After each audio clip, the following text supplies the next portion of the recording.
The Subcommittee on Defense will come to order. This morning, the committee will receive testimony on the fiscal year 2020 budget request for the United States Navy and Marine Corps. Our three witnesses are the Honorable Richard Spencer, Secretary of the Navy, Admiral John Richardson, Chief of Naval Operations, and General Robert Neller, Commandant of the United States Marine Corps. Gentlemen, we welcome you back before the subcommittee and do, as always, thank you for your service.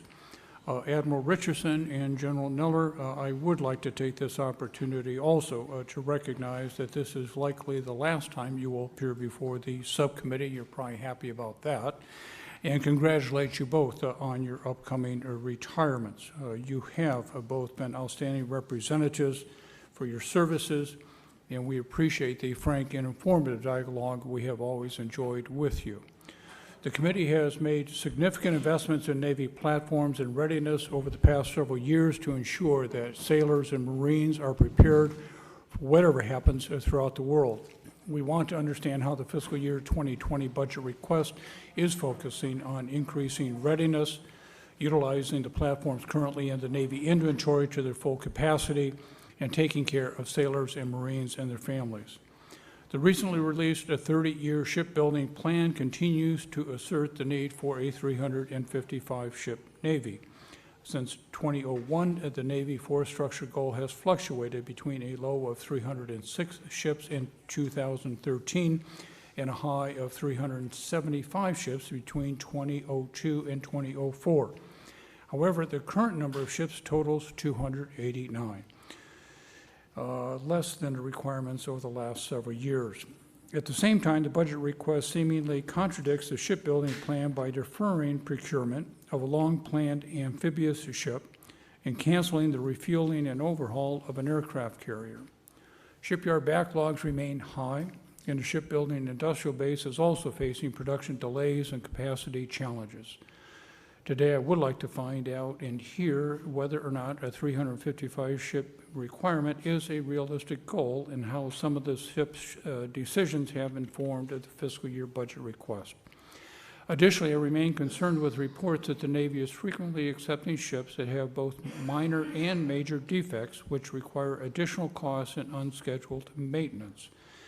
We have seen the multiple issues with the Zumwalt class of destroyers, littoral combat ships, and the Lead 4 class aircraft carrier.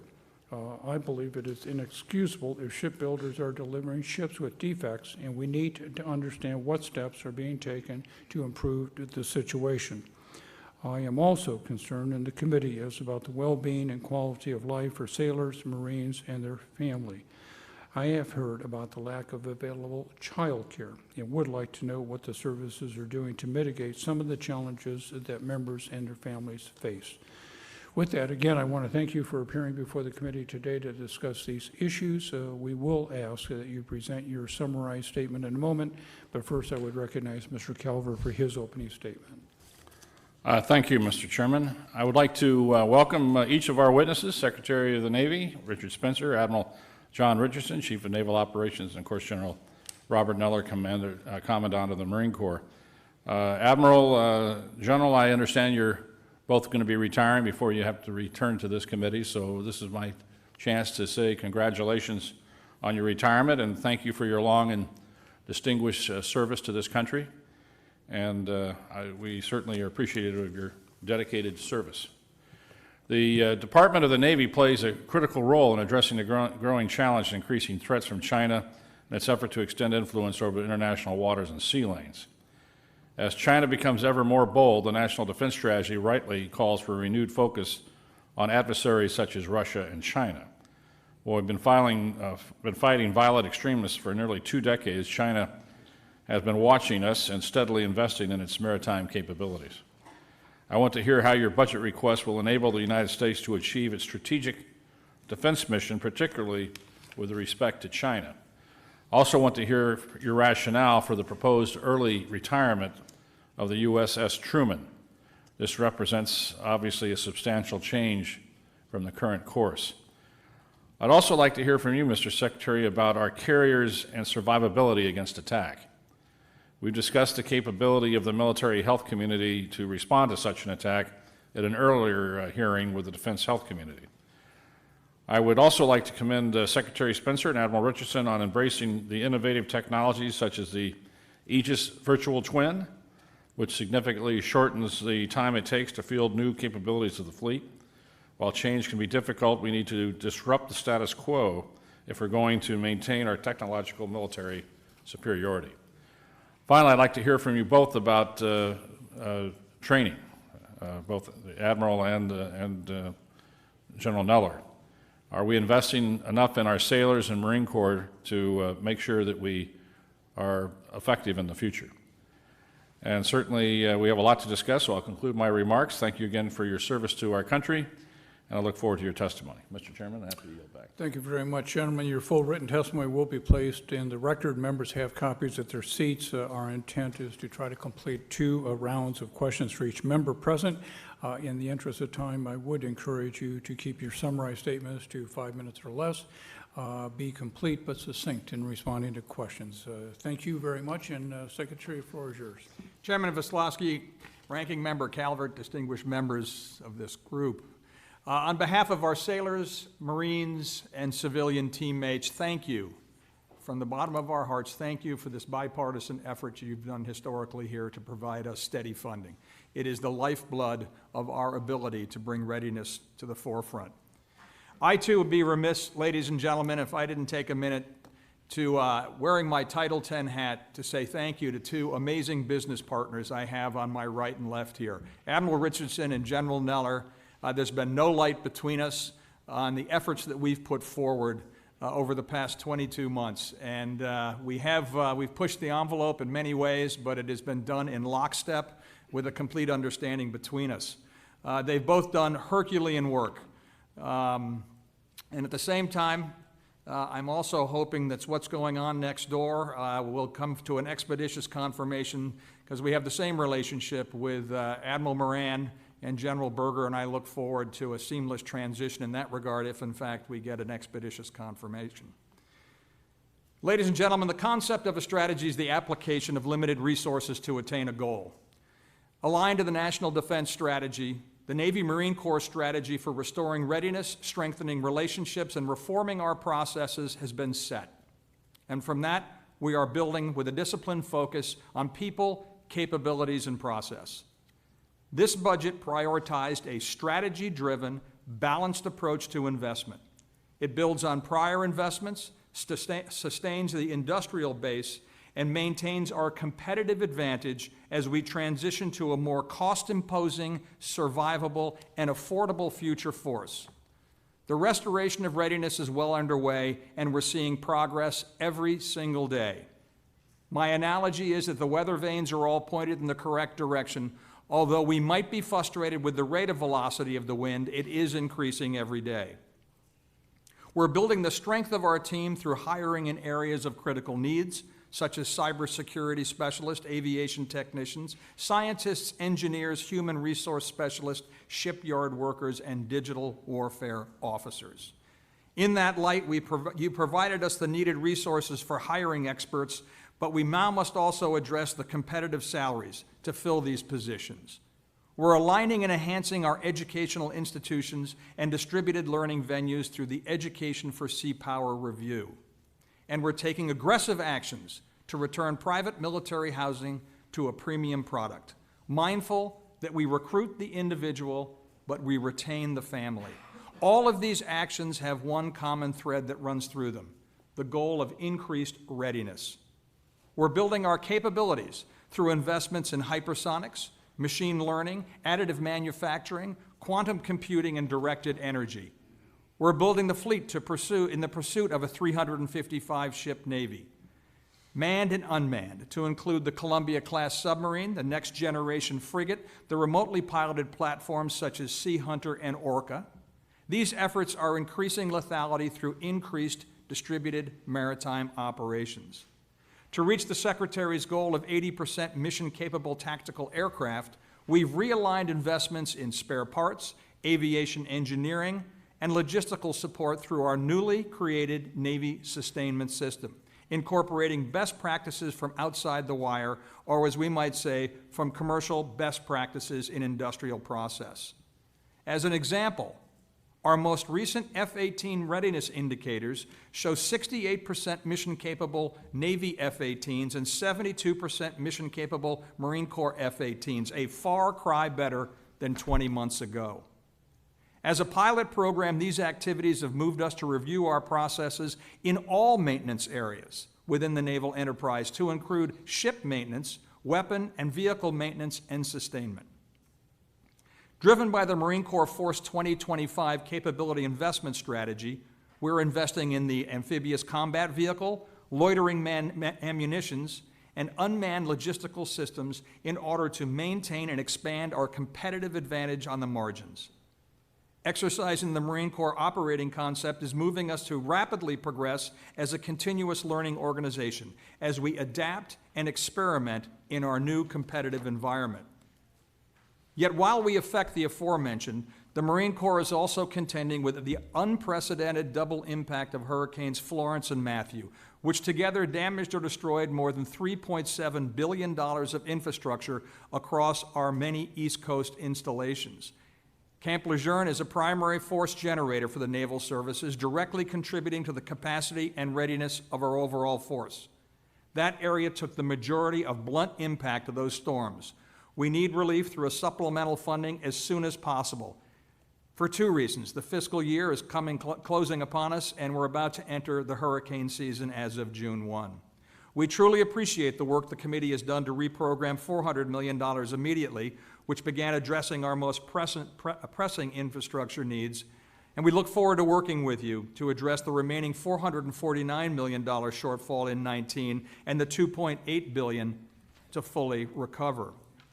Over the past year, we've meaningfully increased our interaction with our allies and friends, and this has been critical. Exercising an education has strengthened our ability to operate, therefore increasing the depth of our collective ability to deliver the resources required. Compared to a year ago, this increase in depth of our relationship with allies and friends has been a prime contributor to this good outcome. Our Navy's adjudicated 91 of the 111 Readiness Reform and Oversight Council recommendations and fully implemented 83 to date, transforming a culture from accepting risk to one of understanding and managing risk. We've reviewed and are in the process of remediating our business processes following our first top-to-bottom audit. The audit is now proving to be a tool where we find we can leverage lethality. We're using this information to streamline operations and reimagine how support functions can be modernized to drive continued learning, therefore producing ever-increasing efficiencies for the American taxpayer. We owe it to them to ensure every dollar we invest is in the most effective manner possible. I'm proud to work with this committee to keep that promise. Thank you. Good morning, Chairman Visclosky, Ranking Member Calvert, and distinguished members of the committee, and thank you for the honor of appearing here alongside Secretary Spencer and General Neller to discuss the Navy's fiscal year 2020 budget. At the dawn of our republic, President Jefferson wrote that industry, commerce, and security are the surest roads to the happiness and prosperity of our people. The causal link between prosperity, order, and security is why he deployed the United States Navy to combat piracy off the Barbary Coast at the dawn of the 19th century. And it's why, for over 2 centuries, we have helped keep the seas open for all and oppose those who seek to control the seas at the expense of America and our allies. Today, as outlined in the 2018 National Defense Strategy, nations like China and Russia are attempting to do just that, to stem the tide that has steadily lifted all boats by unilaterally redefining international norms on terms more favorable only to themselves. The nation and the Navy are responding with more than 60,000 sailors deployed aboard nearly 100 ships and submarines at this very moment by sustainably operating around the globe, advocating for our principles, and protecting our national interests. To maintain this worldwide posture, the President's FY20 budget offers a strategy-driven, future-leaning, balanced approach to deliver a naval force up to the task in this era of great power competition. The single most effective way to maintain our strategic momentum is to provide adequate, stable, and predictable funding. This makes everything possible, It solidifies strategic planning, incentivizes our commercial partners, and mitigates operational risk by maximizing our planning and execution time. The foundation of naval power is our force of talented and well-trained sailors. Important to our success, we remain committed to recruiting and retaining diverse shipmates whose intelligence, curiosity, energy, different backgrounds, and varied viewpoints will catalyze the speed and quality of decisions we need to outperform our adversaries. As well, working with the Congress, we continue to transform our pay and personnel systems to 21st century standards. This budget builds a bigger fleet, 55 battle force ships over 5 years, preserving our industrial base and strengthening our ability to prevail in any warfighting contingency. This budget fully funds the Columbia-class ballistic missile submarine program, fulfilling our existential imperative to deter nuclear attack on our homeland. This budget builds a better fleet, fielding state-of-the-art systems that are more agile, networked, resilient, and lethal. This budget recognizes that aircraft carriers will be central to winning the future fight, which is why it invests in the Gerald R. Ford class, delivering far more combat power for less costs over their lifetime than the Nimitz-class predecessors. This budget also builds a ready fleet, steaming days to exercise at sea, flying hours to train in the air, sufficient quantities of ammunition and spares, and the resources to conduct maintenance today and in the future as the fleet size grows. Meeting the nation's and the Navy's responsibilities is not easy. It requires us all to work together, but this is what great nations and only great nations can and must do. At the dawn of the Cold War, as the nation took on the challenge to go to the moon, President Kennedy, a naval officer, said, "We do these things not because they are easy, but because they are hard, because that challenge is one that we are willing to accept, one that we are unwilling to postpone, and one that we intend to win." I'm grateful to this committee and to your colleagues in the Congress for your continued vigorous support, which validates Founding Father Thomas Paine's maxim that a Navy, when finished, is worth more than it cost. We look forward to sailing alongside you to deliver the safest Navy for our sailors, the strongest partner Navy for our friends and allies, and a Navy that is the worst nightmare for our enemies. I look forward to your questions. Chairman Viskolowski, Ranking Member Calvert, members of the committee, I'm here today to testify on both the posture and the budget proposal for your Marine Corps for this FY20. Thank you for that opportunity to be here today and answer your questions. I know this committee, the Congress, the American people have high expectations for your Marines. As our nation's expeditionary force and readiness, you expect your Marines to be ready to operate forward with our Navy shipmates in what the National Defense Strategy calls the contact or blunt zone layers of the global operating model, to assure our partners, deter our rivals, and respond to crisis across the range of military operations. And that if our deterrence should fail and we are called to fight, you expect us to win. As we hold this hearing, approximately 40,000 Marines are forward deployed or postured in more than 60 countries around the world, some of them in harm's way, all engaged, doing exactly what you would expect. Throughout our history, we've called upon your Marines to respond immediately to crisis around the globe, from either coming from the sea, from forward bases, or from home station.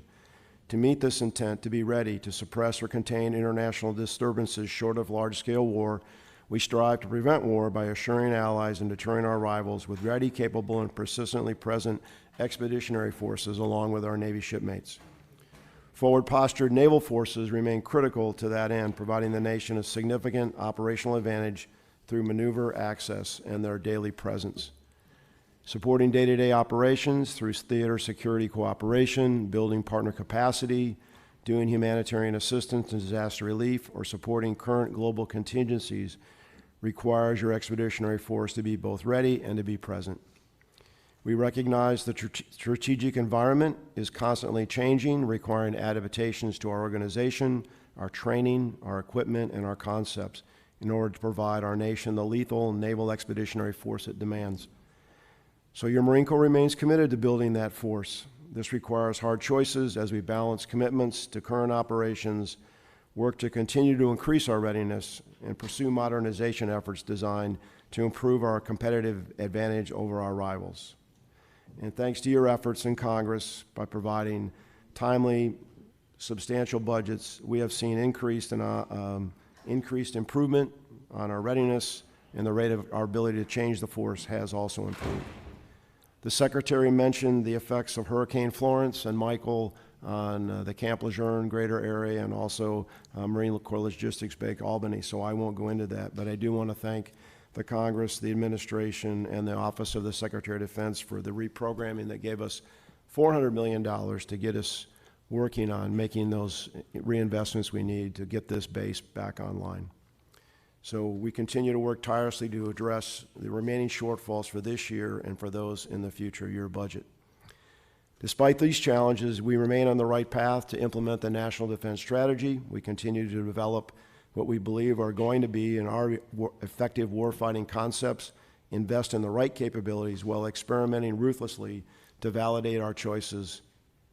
Most importantly to the success of our Corps, we continue to be able to recruit and train the most qualified men and women our nation has to offer, men and women who raise the right hand, desire to earn the Eagle Globe and Anchor, and ask to serve something greater than themselves and to represent the best our nation every day around the world.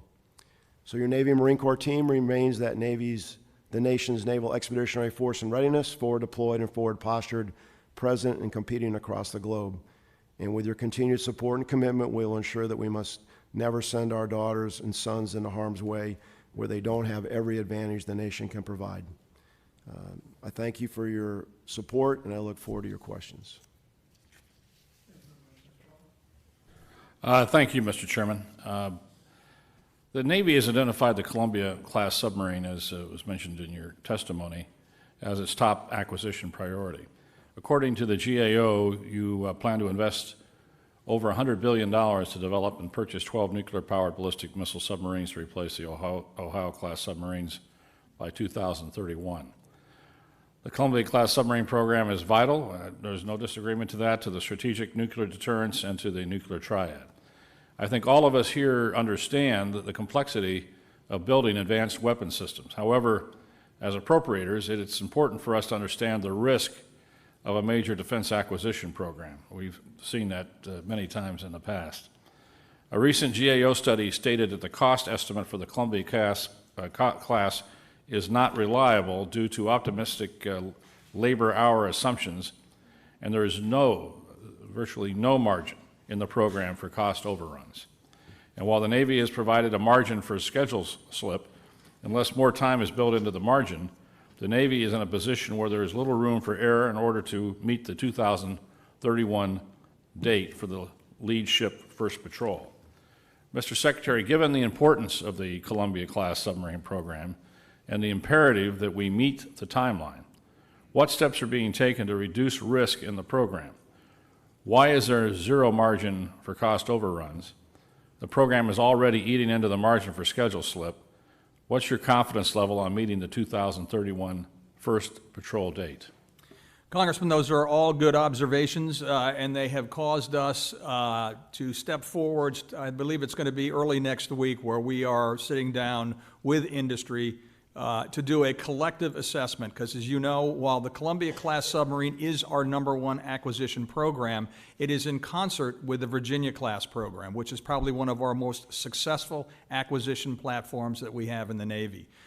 We are balancing risk in both of those portfolios. We do have concern. I would be remiss if I didn't say that. We're sitting down with industry to look at the supply chain, to look at both primes that are involved, to ensure that we can manage the risk, that we can build in some margin where we can, that we can sweep risk on a continual basis.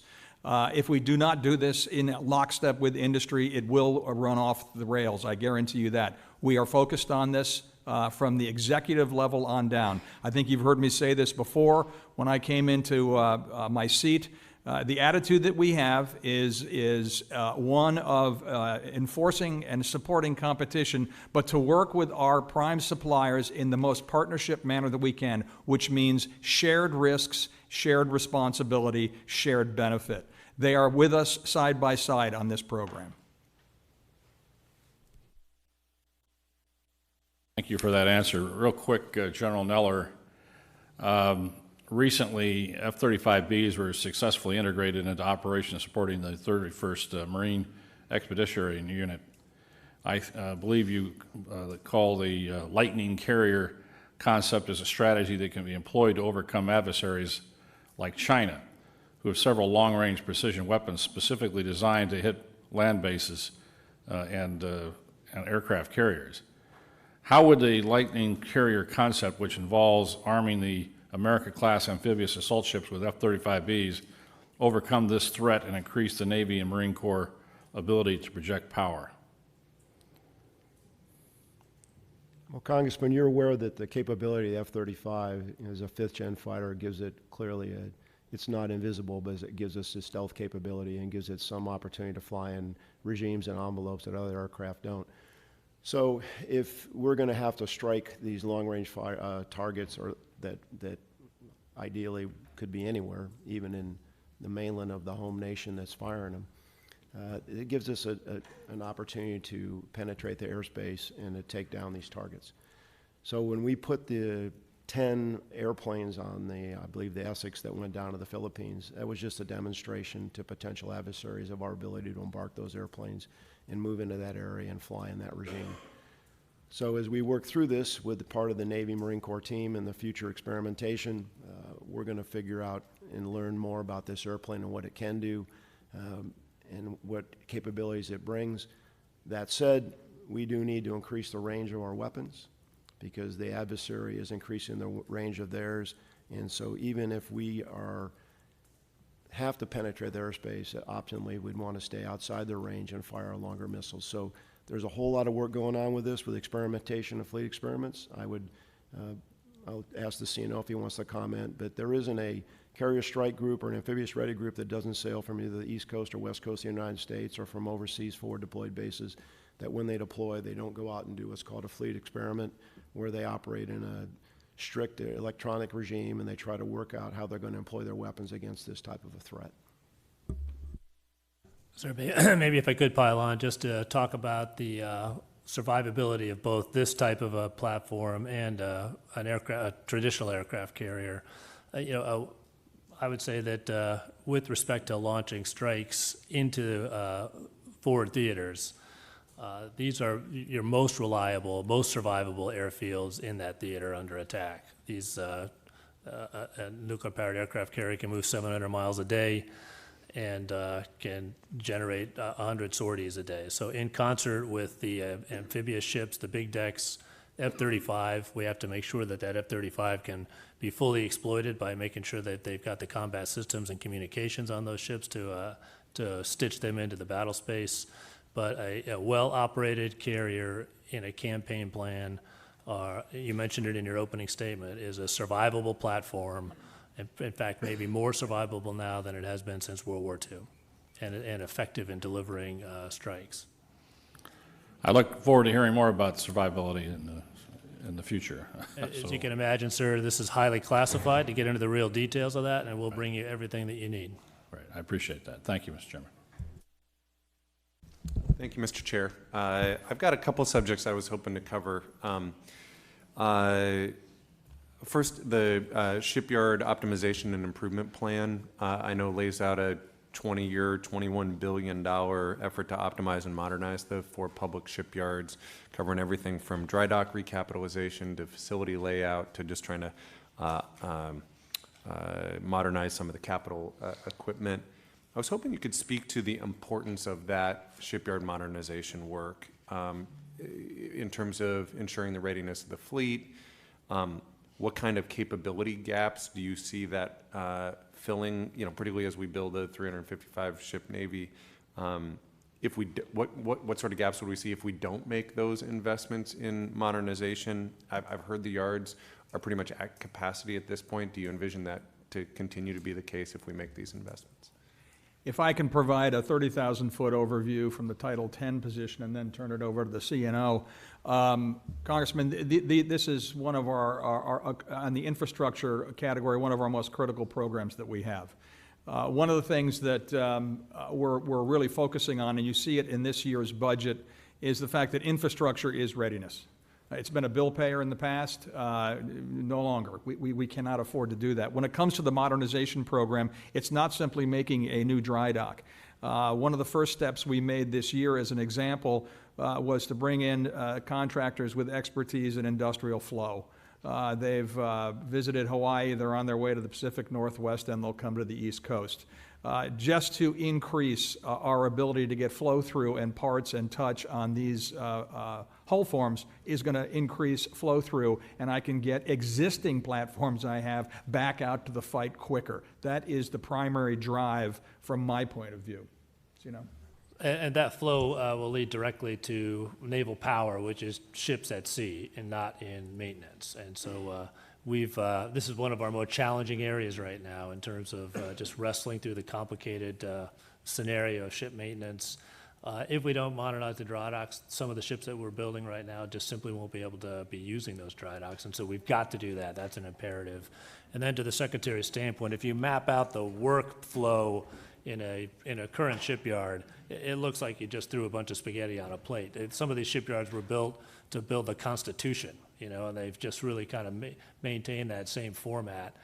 This optimization plan redoes that using modern techniques for flow. And then also, as you pointed out, some of the equipment that we use is stunningly capable compared to some of the 24, 25-year-old equipment that we've got. So it's a full court press across the entire spectrum, and it translates directly to ships at sea versus ships in maintenance. Very good. Related to that, one of the unique challenges in my neck of the woods is we have 11 Native American tribes, federally recognized tribes, many of which have treaty rights around fishing. When we build stuff on the water, whether it be a new dry dock or a pier, or as we did a few years back at Bangor, an explosive handling wharf, that can impact the tribal treaty rights. And there was a couple of questions I wanted to ask quickly on that front. Right now, there's a government-to-government consultation that happens. Usually that happens as part of the environmental impact statement. But at that point, it's usually sort of too late to develop any sort of changes to a project to mitigate the impact to treaty rights. So with that in mind, would it be, I guess, two questions. One, would it be possible to start that consultation before the beginning of the NEPA process and the issuance of a draft EIS? Is there any sort of regulatory or statutory barrier that would prevent that consultation from happening earlier? And the other question I have on that front is I've heard that the Navy limits its ability to mitigate tribal treaty impacts to the mechanisms that are spelled out in the Sykes Act, which was really designed to mitigate environmental damage. Is there a reason for that limitation? Is there a reason the Navy kind of equates a right guaranteed by a treaty to an environmental impact? And could we look at sort of other mechanisms outside the Sykes Act? Congressman, to answer both questions up front, one, the move that we're taking now is a continual conversation with our tribal neighbors and partners. There's nothing that precludes involvement from day one.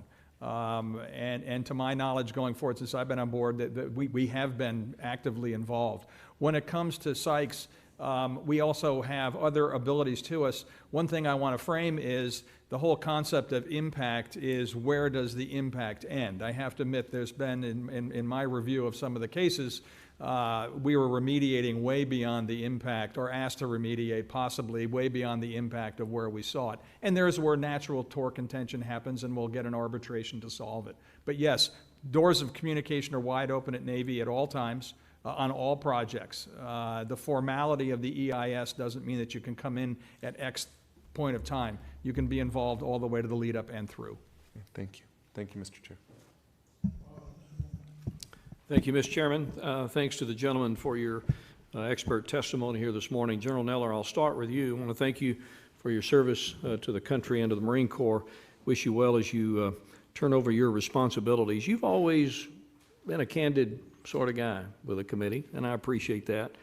And I'm seeking your candor one more time. I want you to tell this committee about the readiness challenges that you have faced in the last few months, particularly with regard to some of the destruction that has taken place as a result of things beyond our control, shall I say.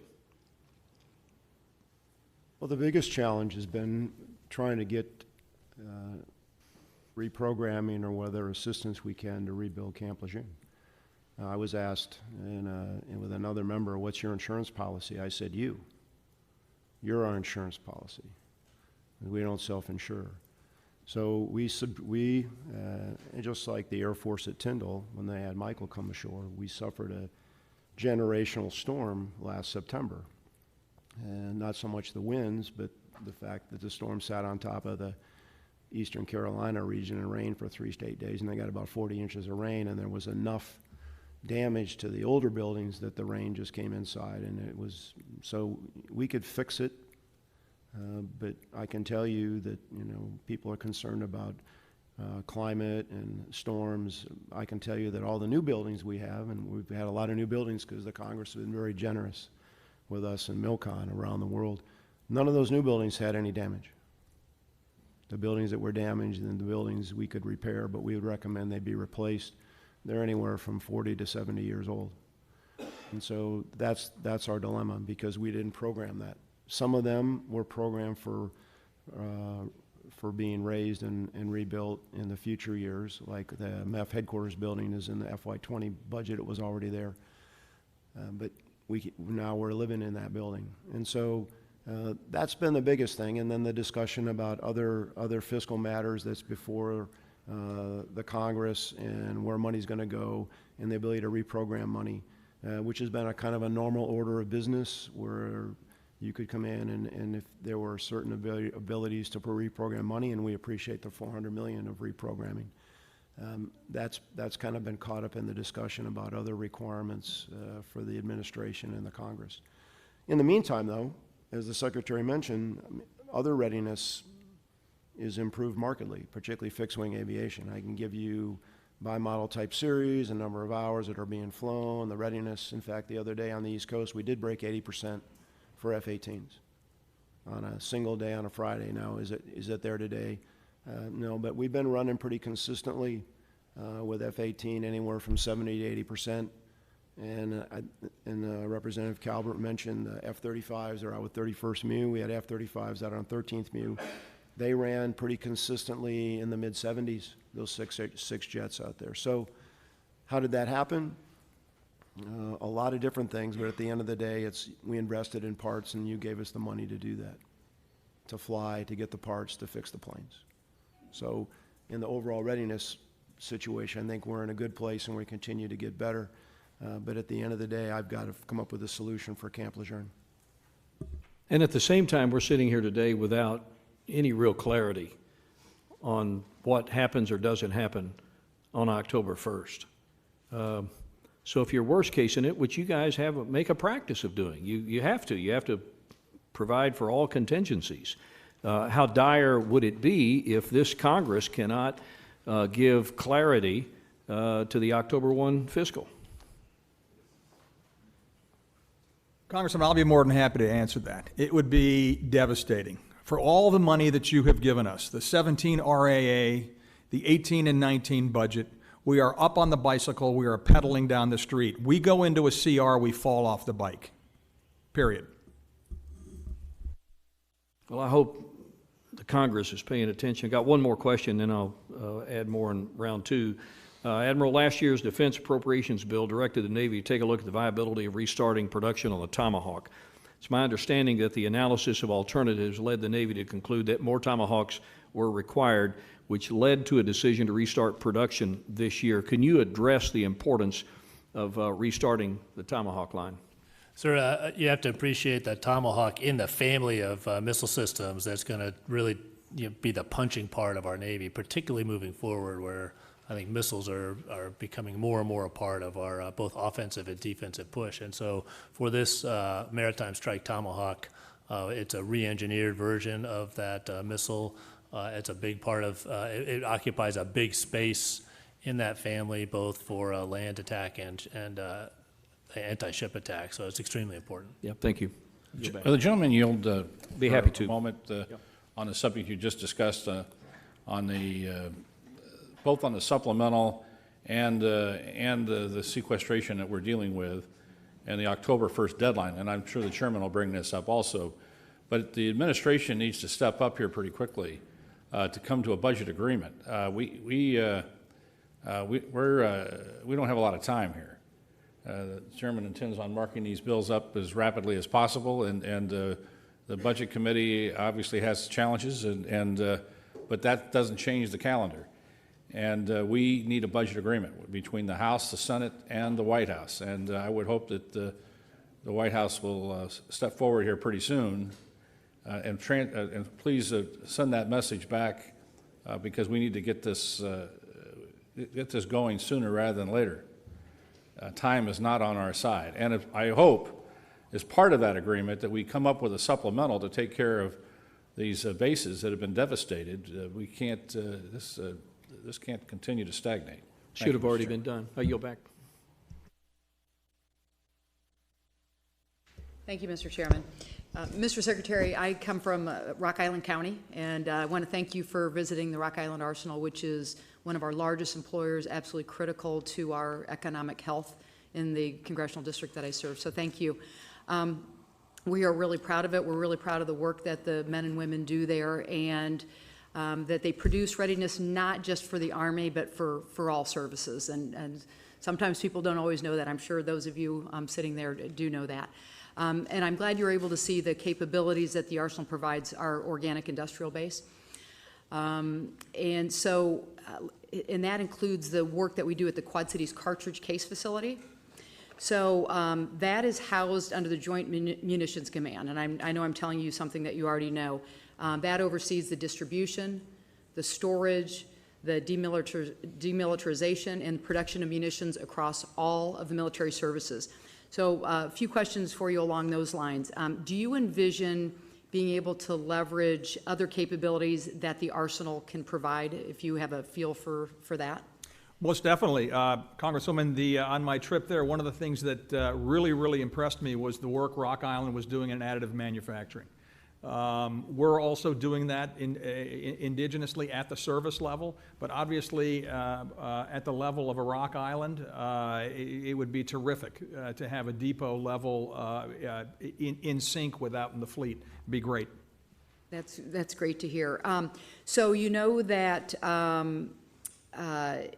if you envision like other partnerships, so that's under the JMTC, that would help the Navy build on your advanced manufacturing into the industrial base. Like, in other words, how would the Navy evaluate if there's a business case for using the Arsenal as a provider of capability to the Navy? What do you see going forward of how you could take advantage of that? So one of the things that we're doing when it comes to the Navy sustainment system is looking at all avenues of capacity, internal and external.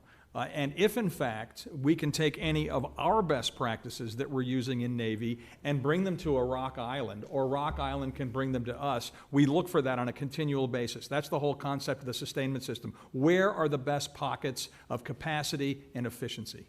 Very good. One other line of questioning, and then I will yield back. In addition to the Arsenal being very critical, agriculture is very critical to the region that I serve. And I know that you have been a leader in biofuels. Wondering, as you look ahead, what do you see as the future for biofuels as it pertains to the Navy? So our position on biofuels is much like innovation, to be very frank with you. I'm looking for industry, which is now leading the area in biofuels. And if, in fact, they can provide me a fuel that has both efficiency and effectiveness, I will entertain it. Okay. All right, very good. Mr. Chairman, I yield back. Thank you, Mr. Secretary. Thank you, Mr. Chairman, and thank each of you for being here today. This is an interesting discussion, and I want to ask a question about unmanned systems. Quite honestly, unmanned systems that would include air, surface, and undersea platforms kind of blows my imagination a little bit. And you've asked for a significant increase in this area. Admiral Richardson, the budget request includes significant increases for unmanned air, undersea, and surface vehicles. What traditional programs or platforms had funding decreased in order to fund some of the new research in these areas? And what potential risks may decreases in these areas incur? The budget request includes $507 million for unmanned surface vehicles, including significant funding for the large operational manned surface vessel, What is the goal of this program? What is the cost estimate? And what's the proposed acquisition strategy? What are the policy challenges and implications with possibility of implementing deadly force from an unmanned ship? And finally, the feasibility of these unmanned ships, will that count in future shipbuilding plans as we go forward? I'm trying to imagine these vessels. Right. Sir, excellent questions. And as technology continues to improve, particularly those technologies that would lead to more and more capable autonomous systems, our budget, as I said in my opening statement, leans pretty heavily into that future. And so this is an area where we want to be in the lead as a nation in unmanned. Unmanned systems can have the endurance and performance limits that far exceed what a manned vessel can do. And so many of those questions in terms of how that unmanned system will conduct itself, navigate itself, communicate with others' systems. This is why much of this is still in the R&D budget. We have these questions ourselves. With respect to where did the money come from, it's really the result of a comprehensive balancing act as we bring the budget together, mindful that this is going to be an extremely important part of our future. I was just up in Washington State where the unmanned undersea vehicle squadron just stood up to move those vehicles sort of out of the lab and into the operational world. They've got tremendous potential to extend the influence of our manned platforms to go places where we wouldn't want to send people, and also, as I said, to endure there for much longer. So it's an important part. But all of these ethical decisions with respect to the policies of weapon employment, all of that, this is the focus of our efforts too as we dive into this from a research and development perspective. You know, and we already have some form of unmanned aerial vehicles. Right. It's pretty easy to envision unmanned underwater vehicles. But the surface vehicle, to me, seems to be I'm wondering the size of a platform they're envisioning. Sure. The target that somebody would be shooting at. Right. Maybe a small vessel, I can see it, but something the size of a cruiser or bigger would be interesting. We'll have to see where it goes, sir. I will tell you, certainly the small ones, we're thinking about those in sort of mine countermeasure missions where you want to send that unmanned system into a minefield, towing a very capable platform, so that's good. I can see that. Medium size, the Commandant and I are talking about how you might use that for lift, intra-theater lift to move amphibious equipment for the Marines, move Marines themselves. This is something that will free up a lot of manpower for other things that only people can do. And so this is sort of the effort, and all the way to, as you said, potential weapons employment as the technology and the policies develop. Well, I love people that are thinking outside the box. The general acts like he wants to say something. No, I think if you're using a kinetic weapon, I think normally, as there is today, there's going to be a human being who's going to make the call on whether you're going to engage or not, unless the situation is so dire, like you're attacked by, a large number of swarming drones, for example, and you don't have time for the human to do that. Then there's going to have to be a machine interface.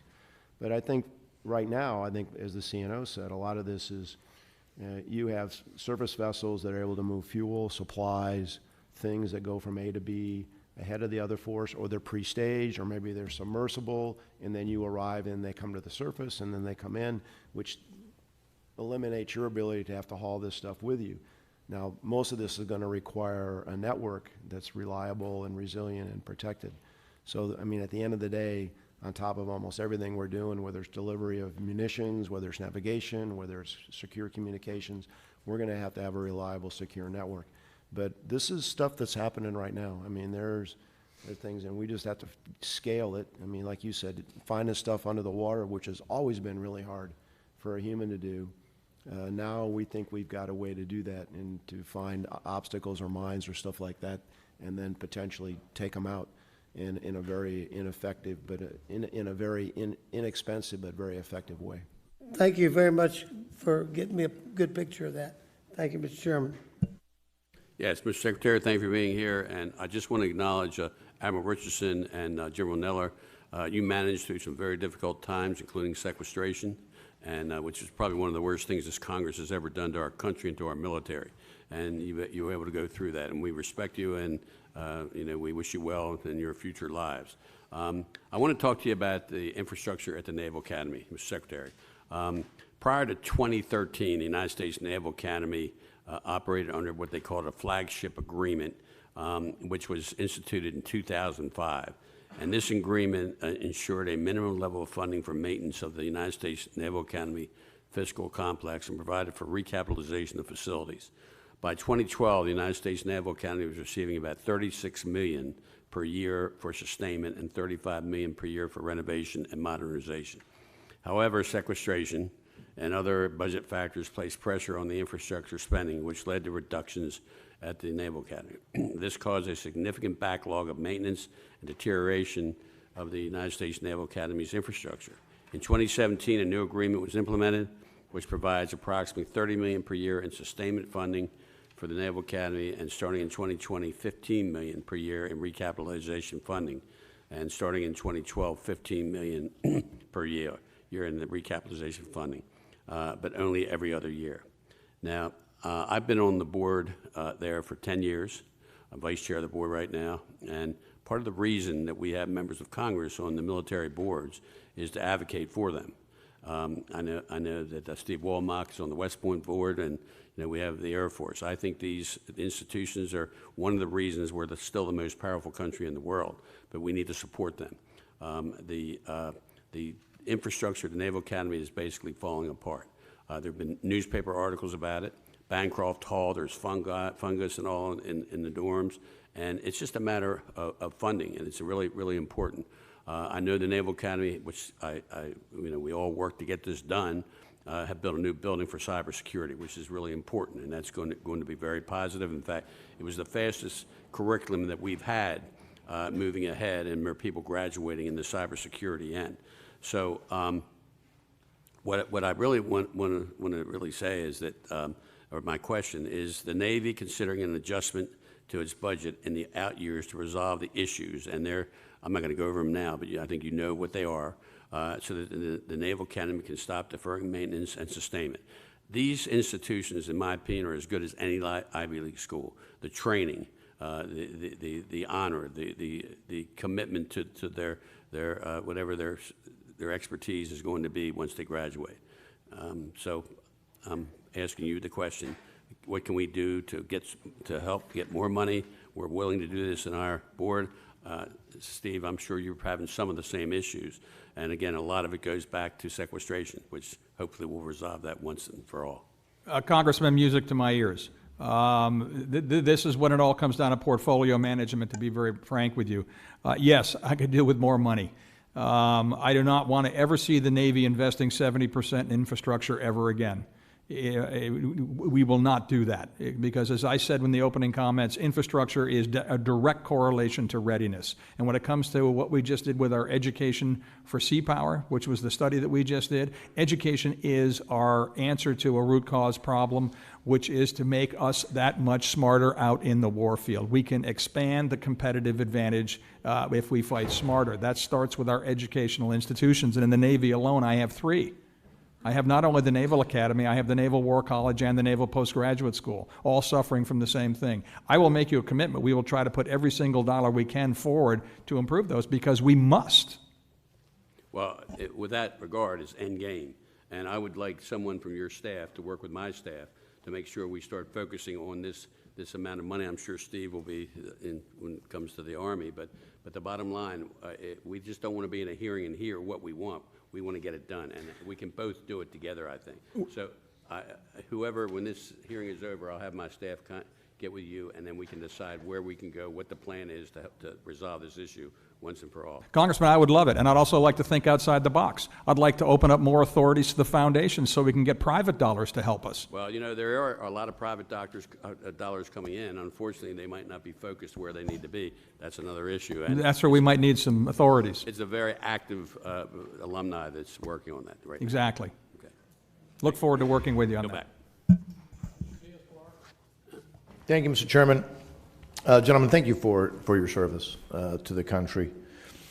Let me talk a little bit about this hemisphere. The Navy used to operate some of its Perry-class frigates in the Caribbean to assist the Coast Guard with drug interdiction, but those ships were obviously retired, so that stopped happening.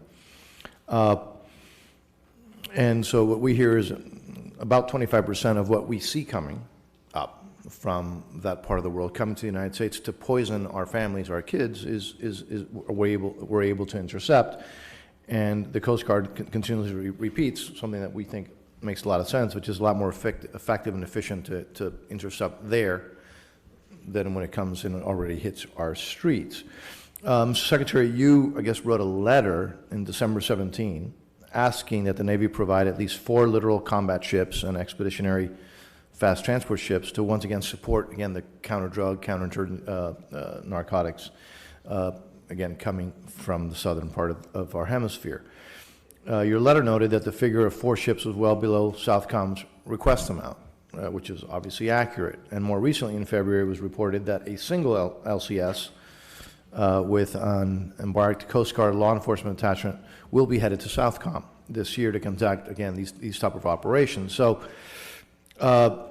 where do things stand now as far as the Navy's support for Southcom, for the counter-drug operations? Has the Navy been able to provide the ships that the Secretary has requested?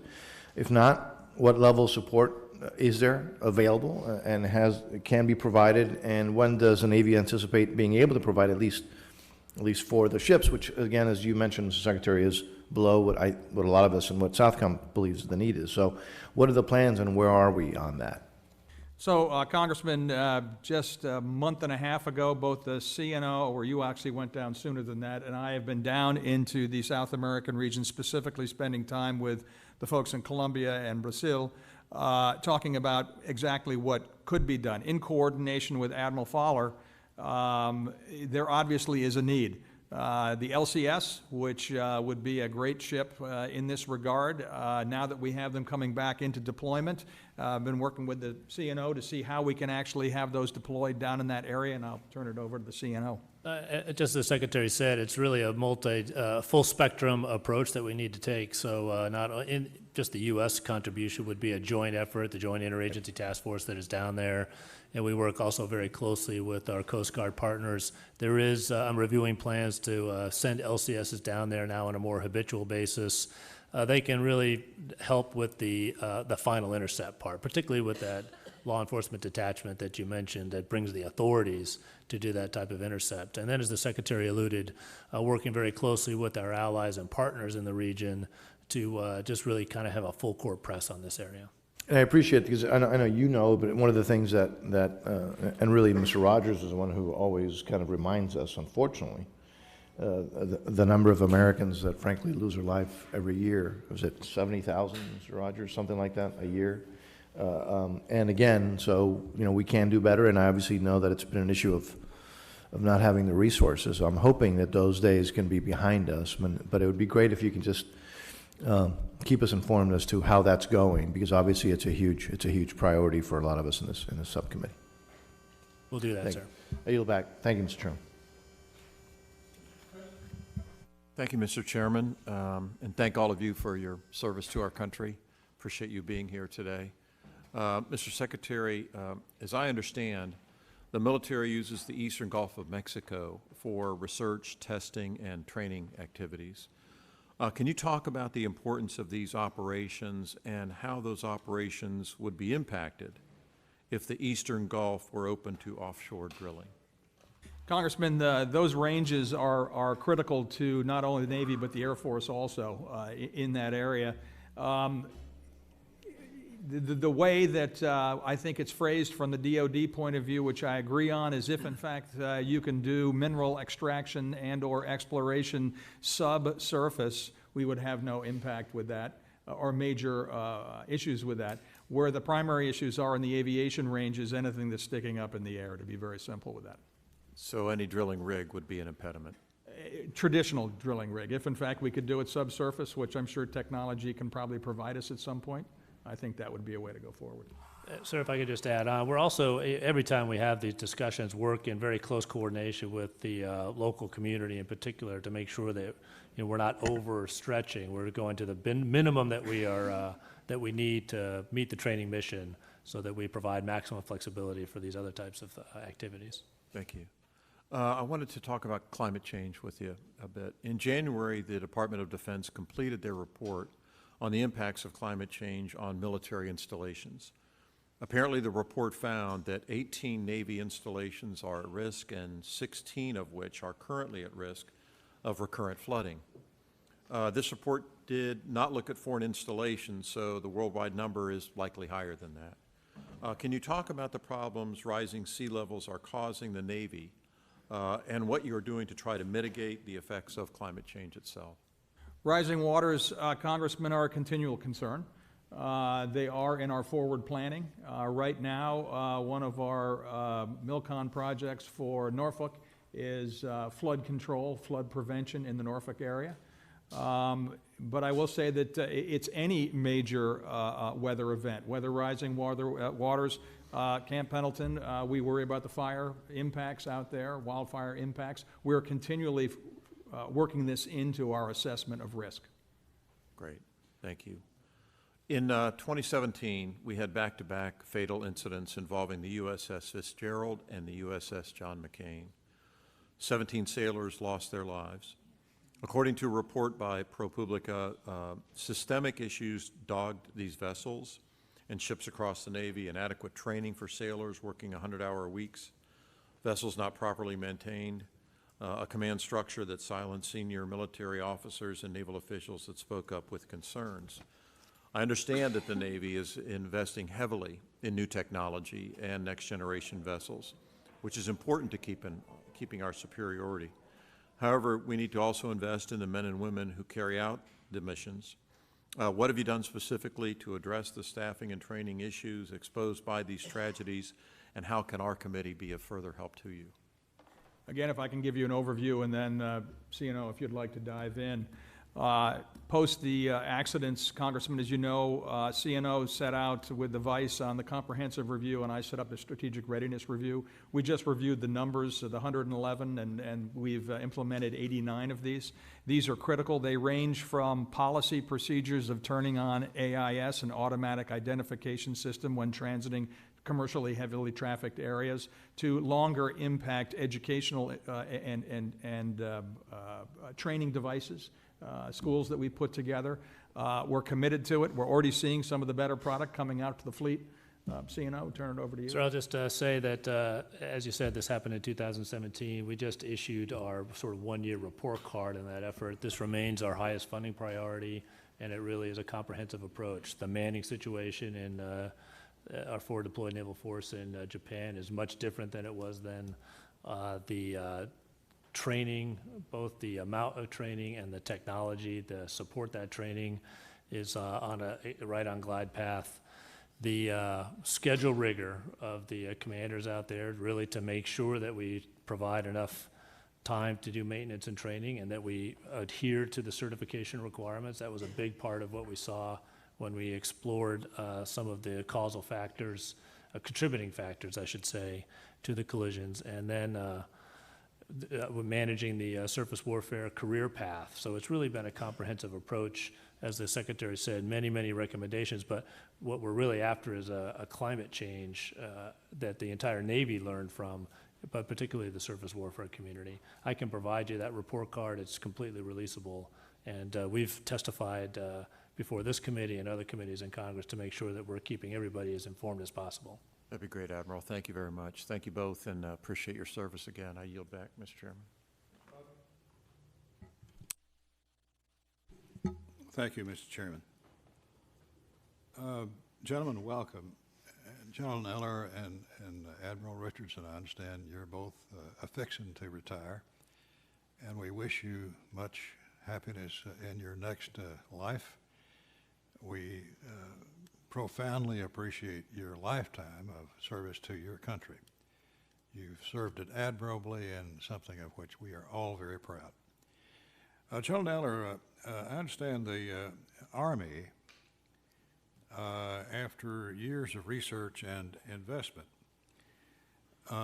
much of it advanced by this subcommittee, awarded a contract under the Soldier-Borne Sensor Program for the Black Hornet. That's a highly capable squad-level reconnaissance asset, a small miniature drone helicopter with television capabilities, highly capable to give troops and Marines immediate over the fence or around the corner capability both night and day. Are you aware of that program that the Army is now putting in place, General? I'm aware the Army's looking at a number of different unmanned quadcopters or small squad element. In the past 2 years, we fielded probably something a little bit more robust because our experience has been, you know, you get in a little bit of weather and something that small tends to get buffeted around.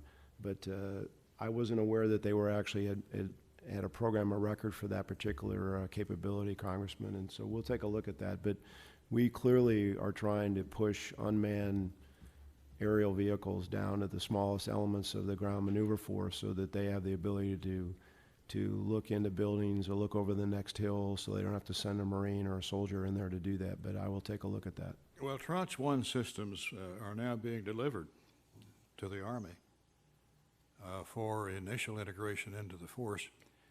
FLIR has delivered over 8,000 Black Hornet named UAVs around the world. The research done by the Army over years is through and is now fruitful.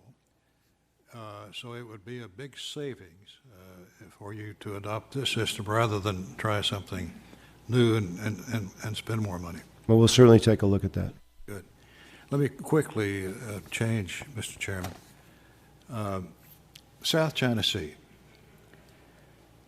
This political tectonic plate collision that is occurring before our eyes.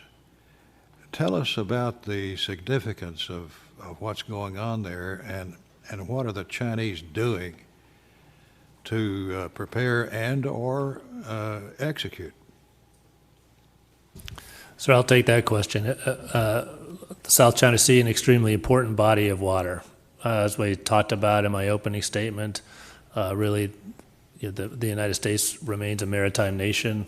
About 67% of our economy is directly tied to the seas, and about 1/3 of the world's trade flows through the South China Sea. Trillions of dollars of trade. And so it's extremely important. We have great national interests in there, and our economy depends on that flow, which is why we're there. And we've been there for 70 years, and we're not leaving because we've got to protect those national interests. We've been consistently steady. We haven't done anything to elevate our level of presence, but as I said, we're there to make sure that freedom of navigation is maintained and to advocate for the rules-based order that has allowed all of the nations in the world, particularly in that area, to flourish. China's taken a bit of a different approach, unilaterally constructing a series of islands and then militarizing those islands. They've been opaque about their reasoning behind that, and it's created a very uncertain situation as people are trying to figure out exactly what their motivations are. And I would say that a recent development is that more of this is not a bilateral issue between the United States and China, this is a regional issue, and more of our regional allies and partners are realizing that and are starting to advocate for this same system. Can you speak to the military implications of China's military goals of a blue water navy and how this applies to the security of us, our allies, and our interest in the region? Right. Well,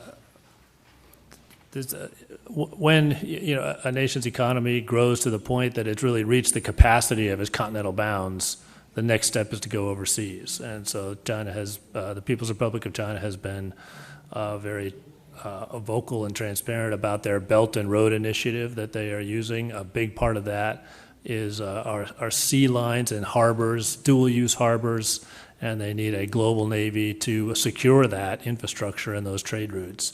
And so they are building, in fact, the last 10 years, they've transformed their Navy, they're building aircraft carriers, cruisers, destroyers, a very capable Navy, increasing their submarine force, and everything new. They're they're the world's biggest shipbuilder. And so this is a great challenge that some of the asymmetric capabilities in our budget in terms of unmanned, hypersonic, directed energy are designed to address this increasing threat from the People's Liberation Army Navy. Can you speak to the quality of the new ships and the new equipment that you're seeing out of China? Growing. I'm sorry. Growing more capable and higher quality every day. Higher quality than? Higher quality than they were before. Yeah. Improving. Higher quality than us? In some areas, they are probably peer, right? As good. Thank you. Thank you, Mr. Chairman. Thank you, Mr. Chairman. As with others, thank you very much, Commandant Neller and Admiral Richardson, for your patriotic service to our country. It's really been a privilege to work with both of you and with all of those whom you have served. I wanted to quickly ask, first on the subject of hypersonics, Admiral Richardson, do you know if the Navy in selecting, how is the Navy involved, if at all, in the selection of at least 3 sites to expend over $250 million? Were you involved in creating the criteria by which those sites were selected in any manner, or were other branches more involved? I can speak in general terms about hypersonics, an extremely important capability. We're working with our partners in the Army and the Air Force to team together to make sure that we all are kind of playing to our strengths with respect to hypersonic vehicles and conventional prompt strike.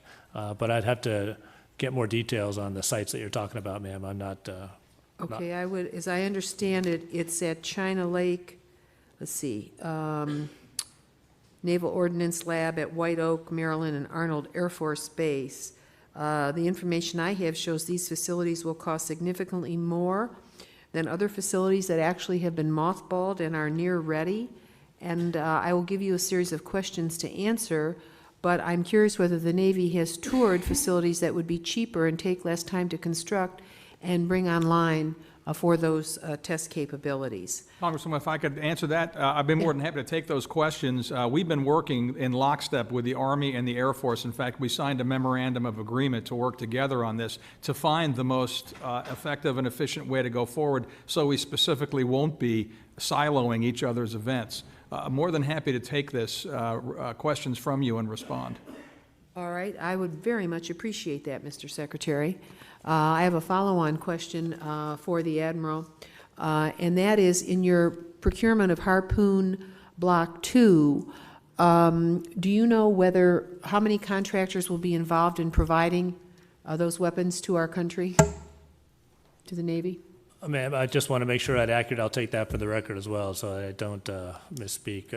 I think about the capability that the Harpoon brings us, particularly the new ways that we employ it. But I'd want to make sure that I link up with the Secretary and our acquisition arm to make sure that I give you the very latest data on suppliers. That'll be extremely interesting for me to take a look at. Over the years, just so you know, Ohio has lost a capability that its people manufactured the internals of that missile and no longer do for the most part. It's quite a disappointment to us, especially when it was one of the best missiles that the Navy ever had. So just what's happened in the private sector is very interesting. We're very disappointed in what's occurred over the years on that, so I just wanted to bring it to your attention. Secretary Spencer, in your testimony, you've said that you've invested in civilian workforce, including enhanced hiring and training at our public shipyards, but you're sometimes short in the talent that you need. Could I ask you, have you ever networked with Great Lakes ports and public shipyards on the Great Lakes, or just on the other coasts? Primarily the other coast, but when it comes to the Great Lakes, where we look to the private sector, Marinette has done a great job of reaching out into the community. One of the things that we took as a best practice from some of our shipyards down south, to be very frank with you, was what they had done teaming together with their states to provide vocational training and or technical expertise to allow candidates to become qualified for employment within our shipyards. I believe Marinette, the Lockheed Marinette team up there is doing the same thing. Well, we'd be very interested in having you suggest a way for us to bring some of our public shipyards on the Great Lakes together and maybe develop a program to help you provide the talent that you need. But we need to understand better what you're trying to do. And that would be of great benefit to us. We will respond. Thank you. And finally, Commandant Neller, in your testimony, you say the Navy Marine Corps team no longer relies on concepts and capabilities premised on uncontested sea control. We must establish a forward-deployed defense in depth anchored on naval inside forces capable of expeditionary advance base operations in support of the naval campaign.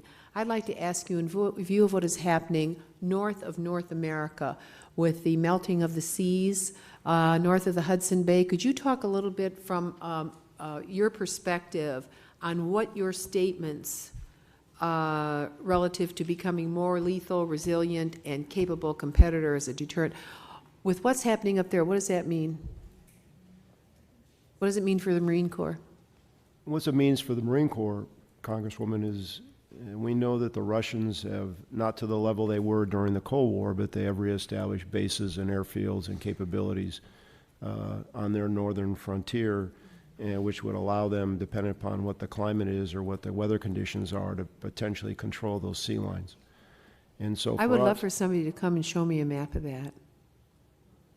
We can do that, but that would be, obviously, the actual specific capabilities are classified. But so our ability, as all the U.S. forces have been focused for understandable reasons on the Middle East and the CENTCOM AOR for the past 17, 18 years, I think you find that the Naval Force, Trident Juncture, the exercise we did in Norway last fall is a perfect example. We're starting to operate again in the more northern climates because it's a different environment for you, not just because it's cold, but because it affects your equipment, affects your personnel, it affects your aircraft, and it affects all the things that you do. So we realize we've got to get back into operations into that area. The expeditionary advanced-based operations concept is a way, is kind of geographically agnostic, that you would go into an area, establish a base in support of the naval campaign where you could potentially control sea lines of communication from the land with long-range precision fires, provide arming and refueling for aircraft to extend your range, which is kind of what the Chinese have done in the South China Sea. They use in that area to extend their range out into the Pacific. So we're looking at, along with our shipmates in the Navy, how we can potentially occupy bases regardless of the geography, be there, and then continue to maintain maneuver to create a dilemma for the adversary. Thank you very much again. If there's anything, yes, Admiral Richardson. I just was going to pile on to say that we've been exercising up there a lot more than we used to as well in response to this climate change that has opened up sea lanes, exposed continental shelves, et cetera. And so starting really, we've had a steady program up there with submarines that would every 2 years we go up there and surface through the ice and do a number of military and scientific experiments. In 2018, we had an exercise, Arctic Edge, in March. We did the ICEX in March and April. We took a carrier strike group north of the Arctic Circle in November of last year for the first time since 1991. We did an exercise in February of this year up there, and we are planning for an amphibious exercise with our partners in the Marine Corps later on in September. And so in response to that changing security dynamic, the Navy Marine Corps team is exercising and regaining those skills it takes to operate in that environment. Not to abuse my time, could I just say, could you comment on the Black Sea and what you see as the role of the Free West in what is happening there? Well, like the South China Sea, we're present. We have a destroyer in the Black Sea at regular intervals to make sure that that doesn't become a denied area for us. And like the Western Pacific, very much a regional issue. We've got to continue to strengthen our partners there by exercising with them and so that they are more resilient, particularly to the challenge posed by Russia at sea. Thank you all. Thank you, Mr. Chairman. Thank you. You've had a couple of questions on climate change and what's going on in the Arctic, and I'm going to follow up on that a little bit. As you alluded to, the sea lanes are opening. Both China and Russia are working hard on establishing themselves in a northern sea route. They're investing in an Arctic posture, and that's going to create security vulnerabilities not only for the United States but for some of our allies in the Arctic. Last month, CNN reported that new Russia base in the Arctic Circle also reported that Russia has 50% of the Arctic coastline and is working to expand it by another 1.2 million square kilometers. So clearly, and you know it well, our adversaries are active up there.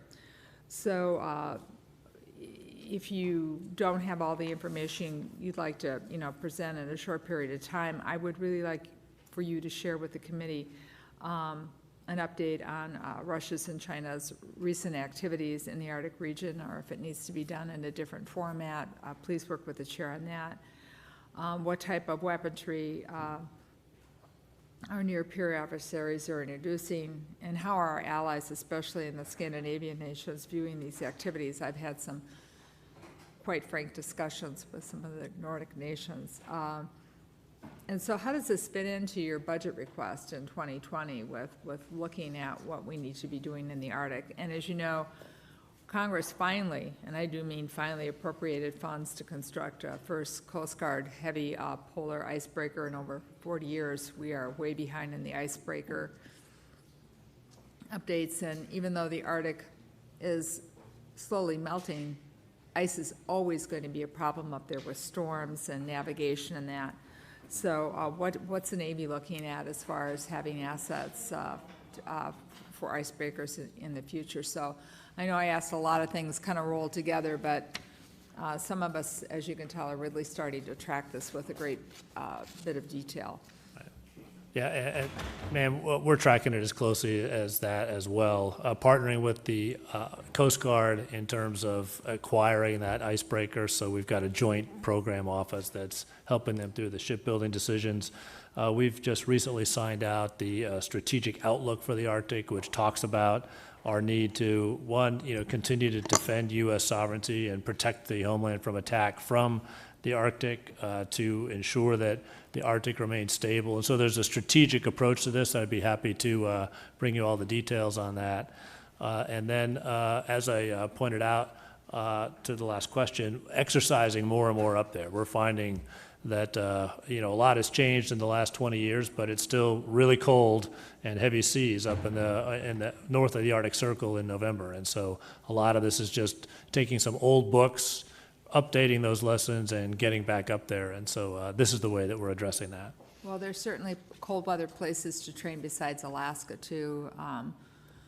We have a National Guard unit in Minnesota. I know General Wallhauser from South St. Paul, Minnesota, is in Africa. It's a little warmer working in AFRICOM, but we certainly have cold weather conditions up there and work a lot with the Norwegian Home Guard. So I look forward to learning more about this. I'm late to this meeting in part because I'm the chair of the Interior Appropriations Subcommittee that oversees the EPA. I'm going to really switch gears on you and talk about environmental remediation, particularly the cleanup of the PFAS and PFA. I'm very alarmed by what I keep reading in the paper about the Department of Defense looking to set its own standard for cleaning contaminants, maybe having one standard for water, another standard for soil contamination. And it's not up for the Department of Defense, and the chair and I have made this very clear, to decide what the standards are. It'll be up to the EPA, not the Department of Defense, what is important for life, health, and safety for our men, women, and families who live on our bases. So to get down to where you folks are, there's 401 known locations that the Pentagon's reported. The Navy and the Marine Corps have responsibility for 127 of them. And I realize in your current positions, you're on the receiving end of the DOS, the OSD policy and guidance. But in 2019, Congress appropriated millions of dollars towards sampling site investigations of these two contaminants on DOD installations. If you can't do it today, in the near future, and I do mean in the near future, can you walk us through the Navy's process for allocating these future FY20 resources for cleanup, and explain how you focused your 2019 environmental restoration funds? And additionally, we're hearing a lot about firefighting and foam contaminating from these chemicals, particularly contaminating groundwater.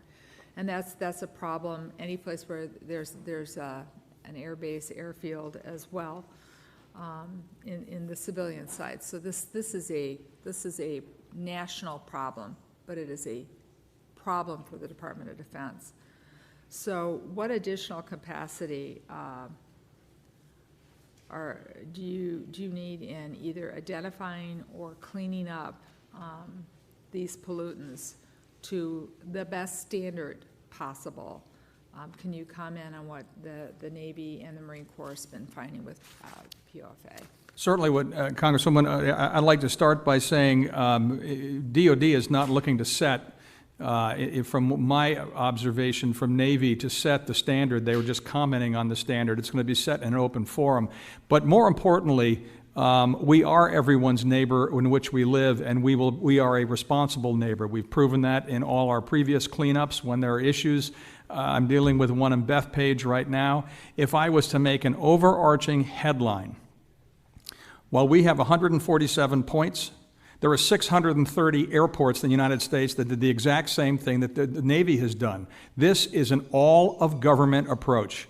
I would beg of you to either take this to the EPA, where we can get standard and qualification to have a super fund to pull on, like we are doing with the spills we're working on in Bethpage as an example.